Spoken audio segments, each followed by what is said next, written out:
Hi అండి. అందరికీ నమస్కారం. Welcome to my channel. ఈ వీడియోలో ఏపీ ప్రభుత్వ ఉద్యోగులకు మరియు పెన్షనర్లకు 12వ పీఆర్సీ కమిషన్ నియామకం. సో, ఇప్పుడే అందిన తాజా సమాచారం అండి. 12వ పీఆర్సీ కమిషన్ నియామకం పైన. దీనికి సంబంధించిన పూర్తి వివరాలు ఈ వీడియోలో తెలుసుకుందాము. వీడియో అయితే ఎక్కడే గాని స్కిప్ చేయకుండా ఎండ్ వరకు చూసేయండి. అప్పుడే ఇన్ఫర్మేషన్ పూర్తిగా అర్థమవుతుంది. అలాగే వీడియో చూస్తున్న ప్రతి ఒక్కరు వీడియోకైతే లైక్ చేయండి ఫ్రెండ్స్. ఈ వీడియోని తోటి ఉద్యోగ, పెన్షన్ మిత్రులతో అయితే షేర్ చేయండి. కొత్తగా మన ఛానల్ చూస్తున్నవారు ఇంకా ఎవరైనా సబ్స్క్రైబ్ చేసుకోకుంటే వెంటనే మన ఛానల్ అయితే సబ్స్క్రైబ్ చేసుకోండి. సో, దీని ద్వారా నేను చేసే లేటెస్ట్ వీడియోస్ అన్నీ మీ వరకు రీచ్ అవుతాయి. ఇక ఆలస్యం చేయకుండా వివరాల్లోకైతే వెళ్ళిపోదాము. ఫ్రెండ్స్, ఇక విషయానికి వచ్చినట్టయితే ఫిబ్రవరి 17వ తేదీన ఆంధ్రప్రదేశ్ రాష్ట్ర రాజకీయ రాజధానిగా విరాజిల్లుతున్నటువంటి విజయవాడ నగరం ఒక చారిత్రాత్మకమైన పోరాటానికి వేదికగా అయితే నిలిచింది. సో, అదేంటంటే UTF, United teachers federation, UTF ఆధ్వర్యంలో వేలాది మంది ఉపాధ్యాయులు తమ న్యాయమైన హక్కుల సాధన కోసం నగర వీధుల్లో తరలివచ్చారు. ఒక బ్రహ్మాండమైన మరియు అపూర్వమైన నిరసన కార్యక్రమాన్ని అత్యంత విజయంగా నిర్వహి నిర్వహించారన్నమాట.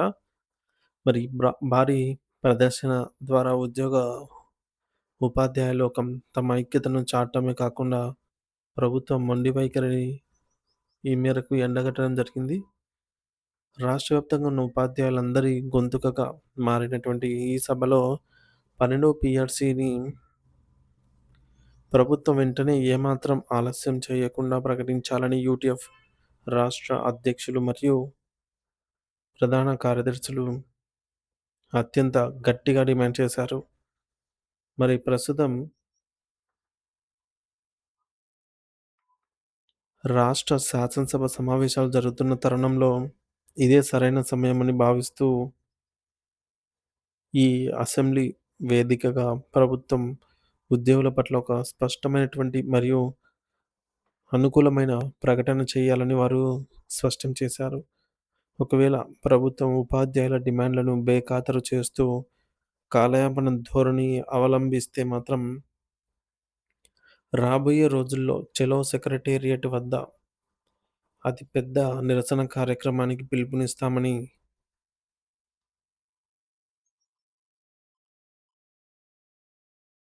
ఈ మేరకు సచివాలయాన్ని ముట్టడించడానికి కూడా వెనకాడబోమని అయితే వారు ప్రభుత్వాన్ని తీవ్రంగా హెచ్చరించారు.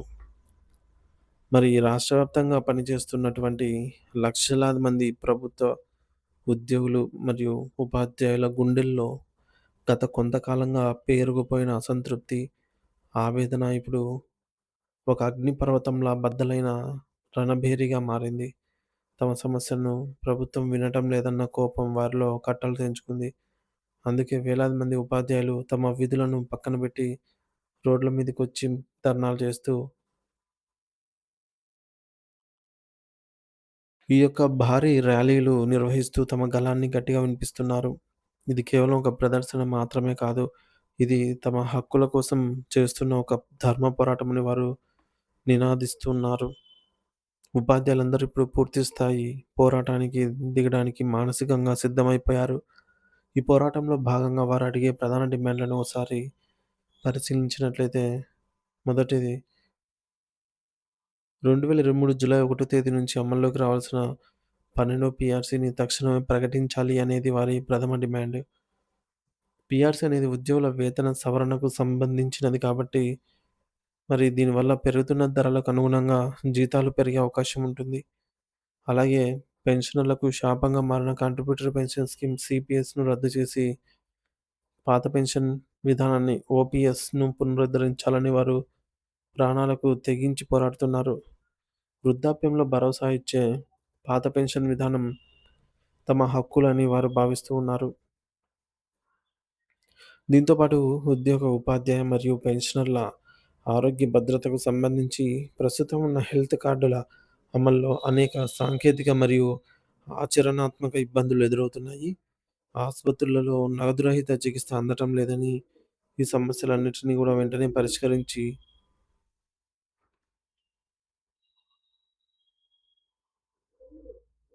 ఈ మేరకు మెరుగైన వైద్య సేవలు అందించాలని కూడా వారైతే కోరుతున్నారు.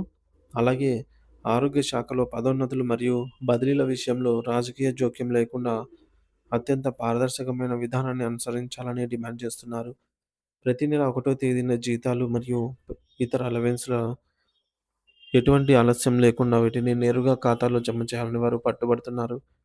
మరి ఈ సందర్భంగా యూటీఎఫ్ అగ్రనేతలు మాట్లాడుతూ 12వ పీఆర్సీ ప్రకటించాల్సిన గడువు ఎప్పుడో ముగిసిపోయినప్పటికీ ప్రభుత్వం మాత్రం రకరకాల సాకులు చెబుతూ కాలయాపన చేస్తోందని, ఇది ఉద్యోగులను వంచడమేనని ఆగ్రహం వ్యక్తం చేశారు. ప్రస్తుత రోజుల్లో నిత్యావసర వస్తువుల ధరలు ఆకాశాన్ని తాకుతున్నాయని, ఆర్థిక ఇబ్బందులు చుట్టుముట్టాయని, ఇలాంటి పరిస్థితుల్లో వేతన సవరణ చేయకపోవడం వల్ల సామాన్య ఉద్యోగి కుటుంబం గడవటం అనేది కష్టంగా మారిందని వారు ఆవేదన చెందారు. జీవన వ్యయం పెరగడం వల్ల అటు పనిచేస్తున్న ఉద్యోగులకే కాకుండా ఇటు పెన్షనర్లపై ఆధారపడిన వృద్ధులకు కూడా ఆర్థిక భారం విపరీతంగా పెరిగిపోయింది. పీఆర్సీ ప్రక్రియ ప్రారంభమై ఇప్పటికే 2 సంవత్సరాలు దాటిపోతున్నా ప్రభుత్వం కమిషన్ వేయడంలో జాప్యం చేయడం వల్ల ఉద్యోగులు తీవ్రంగా నష్టపోతున్నారు. ఈ పీఆర్సీ కమిషన్ ఏర్పాటు చేయడం వల్ల కేవలం జీతాలు పెరగడమే కాకుండా కరువు భత్యం, డీఏ అలవెన్స్‌లు మరియు పెన్షన్ ప్రయోజనాలు కూడా మెరుగవుతాయి. అందుకే రాష్ట్ర వ్యాప్తంగా ఉన్నటువంటి ఉపాధ్యాయులు, పెన్షనర్లందరూ ఈ పీఆర్సీ ప్రకటన కోసం 1000 కళ్ళతో ఆశగా అయితే ఎదురు చూస్తూ ఉన్నారు. మరి ఉపాధ్యాయుల ఈ గర్జనకు ప్రభుత్వం ఎలా స్పందిస్తుంది? వారి న్యాయమైన డిమాండ్‌లను నెరవేరుస్తుందా లేదా అన్నది ఇప్పుడు రాష్ట్ర వ్యాప్తంగా చర్చనీయాంశమైంది. భవిష్యత్తులో ఉపాధ్యాయుల పోరాటం ఏ దిశగా సాగుతుందో వేచి చూడాలి.